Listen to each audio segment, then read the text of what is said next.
لن تصدق ما سيفعله صامويل إيتو قبل بداية كأس أفريقيا للمحليين في الجزائر. صدم العالم. لكن قبل ذلك ندعوكم أن تشتركوا في القناة وتسجلوا إعجابكم بالفيديو وتشاركوه مع أصدقائكم لتتوصلوا بجديد الأخبار الرياضية كل يوم. لا يزال رئيس الاتحاد الكاميروني صامويل إيتو يثير الجدل بتصريحاته وتهجمه على الجزائر والجزائريين في كل مناسبة كروية.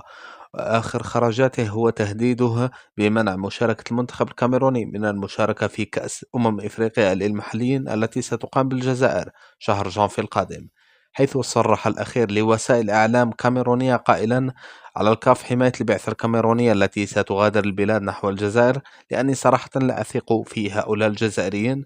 لقد أقصيناهم من كأس العالم ومنذ ذلك الحين وهم يتحينون الفرصة للانتقام مني، وخير دليل ما حدث في قطر، حيث هاجمني صحفي جزائري وحاول ابتزازي بفيديو مفبرك. لأعترف بأني قمت بعقد صفقة مع الحاكم الغامبي غاساما لإقصاء الجزائر. واختتم إيتو تصريحه قائلا: إذا لم توفر لنا الفيفا حراسة خاصة لن نشارك في هذه البطولة، وهذا آخر قرار عندي.